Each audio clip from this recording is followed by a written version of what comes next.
नमस्कार, news nation digital के हमारे इस खास एपिसोड खबरें दुनिया की में आपका स्वागत है। मैं हूं सुमित कुमार दुबे। ईरान की राजधानी तेहरान में हमास के पॉलिटिकल चीफ इस्माइल हानिया की मौत के बाद अब कतर में उनका अंतिम संस्कार भी हो चुका है और पूरी दुनिया अब इस बात का इंतजार कर रही है कि अब ईरान हानिया की मौत का बदला इजराइल से कैसे लेगा। हालांकि इजराइल ने अभी तक हानिया की हत्या की जिम्मेदारी नहीं ली है, लेकिन खुद ईरान के सुप्रीम लीडर इसे इजराइल की कारस्तानी बताकर उस पर सीधा हमला करने का आदेश दे चुके हैं, बदला लेने का आदेश दे चुके हैं। ऐसा कई मीडिया रिपोर्ट्स में बताया गया है। इजराइल के मिलिट्री कमांडर्स अपनी तैयारी कर रहे हैं, तो वहीं ईरान के मिलिट्री कमांडर्स अपने साथी मिलिशिया के साथ मीटिंग कर रहे हैं। साथी मिलिशिया यानी हिजबुल्लाह और हूती और ऐसे बाकी और मिलिशिया, और ये बात तय की जा रही है कि आखिरकार हमला कैसे किया जाए। यानी ये बात तय है कि ईरान अपना इंतकाम ज़रूर लेगा, लेकिन बड़ा सवाल ये है कि क्या ईरान का इंतकाम इस मिडिल ईस्ट के पूरे इलाके में एक बड़ी जंग को भड़का देगा। अगर ईरान की मिलिट्री पावर और हिजबुल्लाह और हूती जैसे उसके साथियों की ताकत को एक साथ मिलाकर देखें तो उनके सामने इजराइल का टिकना मुश्किल है। और इसी आशंका के मद्देनज़र ना चाहते हुए भी अमेरिका को इस जंग में इजराइल की हिफाजत के लिए कूदना पड़ सकता है, और अमेरिका कूदेगा भी। हमारे आज के इस एपिसोड में हम बात करेंगे कि अमेरिका ने इजराइल को बचाने के लिए किस तरह की फौजी तैयारी की है, कैसा चक्रव्यूह रचा है, और मिडिल ईस्ट में अमेरिका की दिलचस्पी आखिरकार क्यों है, और वो इजराइल को बचाने के लिए हर बार क्यों खड़ा हो जाता है। ईरान और उसके साथियों के इजराइल पर हमले की आशंका के मद्देनज़र अमेरिकी रक्षा मंत्री लॉयड ऑस्टिन ने मिडिल ईस्ट और यूरोप में एक्स्ट्रा नेवल क्रूज़र और डिस्ट्रॉयर भेजने की इजाज़त दे दी है, जो बैलिस्टिक मिसाइलों से लैस हैं, बैलिस्टिक मिसाइलों को गिरा सकते हैं, ऐसा सिस्टम उनमें बना हुआ है। अमेरिका मिडिल ईस्ट में लड़ाकू विमानों यानी फाइटर जेट्स की एक एक्स्ट्रा स्क्वाड्रन भी भेज रहा है।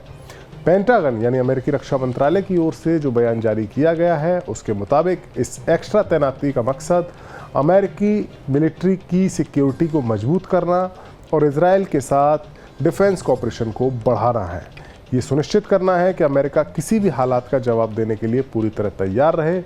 अमेरिका ने USS Abraham Lincoln carrier strike group यानी कि जो युद्धपोत है, विमान वाहक पोत है, उसको तैनात करने का फैसला किया है। पेंटागन के बयान में ये बताया गया है कि इससे land based ballistic missile defence system मजबूत होगा, यानी कि अगर इजराइल के ऊपर मिसाइल हमला होता है तो उसको रोकने का जो डिफेंस सिस्टम है वो मजबूत किया जाएगा। अमेरिका ने ऐसी ही तैनाती इसी साल अप्रैल के महीने में भी की थी, तब जब ईरान ने सीरिया में अपने दूतावास पर हुए हमले का जवाब देने के लिए इजराइल पर एयर स्ट्राइक की थी। उस वक्त ईरान ने 300 से ज़्यादा ड्रोन्स और मिसाइलें दागे थे, जिनमें से ज़्यादातर को अमेरिका ने आसमान में ही इंटरसेप्ट करके मार गिराया था। अमेरिका के युद्धपोतों ने इजराइल की हिफाजत के लिए उसके चारों ओर घेरा बनाना शुरू कर दिया है। यानी अमेरिका को आशंका है कि ईरान की तरफ से मिसाइल हमला होगा, जिसकी सुरक्षा के लिए घेरे बनाए जा रहे हैं। दूसरे शब्दों में अगर कहें कि अमेरिका ने इजराइल की हिफाजत के लिए एक ऐसा चक्रव्यूह रचना शुरू कर दिया है जिसे भेद कर ईरान अपना इंतकाम पूरा कर पाएगा या नहीं कर पाएगा, ये देखना होगा। अब सवाल ये है कि आखिरकार अमेरिका इजराइल को बचाने के लिए हर तरह का रिस्क क्यों ले रहा है, और अमेरिका को मिडिल ईस्ट के इस इलाके में इतनी दिलचस्पी क्यों है। दरअसल इजराइल एक मुल्क के तौर पर खड़ा ही अमेरिका और ब्रिटेन की वजह से हुआ है। जिस जगह पर आज इजराइल है वहाँ कभी फिलिस्तीन हुआ करता था। फिलिस्तीन की ज़मीन पर यहूदियों का मुल्क इजराइल कैसे बसाया गया, कैसे बनाया गया, इस पर विस्तार से बात हम अपने किसी और वीडियो में करेंगे। लेकिन अब आपको मिडिल ईस्ट में अमेरिका की दिलचस्पी और उसके असली रोल के बारे में बताते हैं। दरअसल अमेरिका ने इस इलाके में इजराइल के अस्तित्व को बचाने के लिए बड़ी चतुराई से अपनी चालें चली हैं। साल 1948 में जब फिलिस्तीन की ज़मीन पर संयुक्त राष्ट्र संघ के प्रस्ताव के बाद इजराइल नाम का एक नया मुल्क बन गया था, तब इजिप्ट की लीडरशिप में सीरिया और जॉर्डन समेत कई अरब देशों ने इस फैसले को नामंजूर किया और इजराइल के खिलाफ जंग लड़ी, जिसमें वो हार गए। ये पहला अरब इजराइल युद्ध था। दूसरा अरब इजराइल युद्ध 1967 में हुआ और 6 दिन तक ये जंग चली। इजराइल की इसमें बड़ी जीत हुई। 1973 में इजिप्ट और सीरिया ने मिलकर एक बार फिर से इजराइल पर हमला किया था, और इस जंग में अमेरिका की भारी मदद से ही इजराइल हारने से बचा था। इस जंग में अमेरिका की भूमिका से नाराज होकर सऊदी अरब की लीडरशिप ने तेल का उत्पादन करने वाले अरब देशों से सब ने मिलकर अमेरिका और ब्रिटेन समेत उनके साथी देशों को तेल बेचने पर पाबंदी लगाई थी। इस पाबंदी के बाद अमेरिका में भारी मंदी छा गई थी।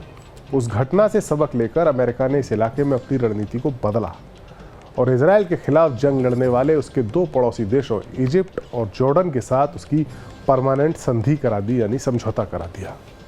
अमेरिका ने इस इलाके के बाकी देशों के साथ अपने ताल्लुक ठीक करते हुए वहां अपने फौजी अड्डे बना लिए। दरअसल मिडिल ईस्ट के देशों की आपसी दुश्मनी भी अमेरिका के बहुत काम आती रही है। इस इलाके में इस्लाम मत का जो सुन्नी मत है उसको मानने वाले देशों के लीडर सऊदी अरब और शिया मत को मानने वाले देशों के लीडर ईरान के बीच काफ़ी पुरानी दुश्मनी है। 1979 की इस्लामिक क्रांति के बाद ईरान भी अमेरिका का दुश्मन बन गया। लिहाजा ईरान के खौफ के चलते अमेरिका का साथी बनना भी कई अरब देशों की मजबूरी बना हुआ है। अब आपको बताते हैं कि अरब वर्ल्ड के बाकी मुल्क इजराइल और अमेरिका की इस खुली दादागिरी के आगे मौन क्यों हैं। मिडिल ईस्ट के इस इलाके में अमेरिका के कई फौजी अड्डे हैं, उसके हज़ारों सैनिक यहाँ तैनात हैं। सुन्नी मत को मानने वाले अरब देशों के लीडर सऊदी अरब के अलावा Oman, Bahrain, Qatar, UAE, Kuwait, Iraq, Syria, Jordan और इजिप्ट में अमेरिका के फौजी ठिकाने हैं और यहाँ उसके हज़ारों फौजी भारी हथियारों के साथ तैनात हैं। इनमें खतरनाक फाइटर जेट्स भी शामिल हैं।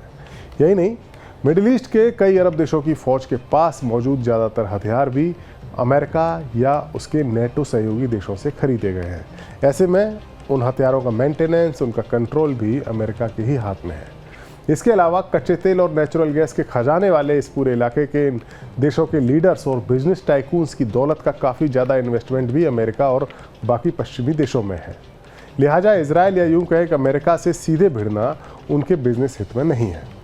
मिडिल ईस्ट के ज़्यादातर मुल्कों में तेल और गैस के भंडार हैं और अमेरिका किसी भी सूरत में इस इलाके से अपना इन्फ्लुएंस खोना नहीं चाहता। यहाँ अमेरिका की दोस्ती भले ही कई बड़े मुस्लिम मुल्कों के साथ हो, लेकिन उसका वफादार मुल्क तो इजराइल ही है। या यूं कहें कि इजराइल एक तरह से खनिज तेल वाले इस इलाके में, खनिज तेल की दौलत वाले इस इलाके में अमेरिका के लिए एक चौकीदार की भूमिका निभाता है। दूसरे शब्दों में कहें तो वो अमेरिका के लठैत की भूमिका भी निभाता है और इसीलिए उसकी हिफाजत करना अमेरिका की मजबूरी है। अब देखना होगा कि अमेरिका इजराइल की हिफाजत के लिए किस हद तक जाता है और क्या वो ईरान के साथ एक ऑल आउट वॉर का रिस्क लेता है या नहीं। हमारा ये वीडियो आपको कैसा लगा, कमेंट सेक्शन में जाइए और अपनी राय हमें ज़रूर दीजिए। नमस्कार।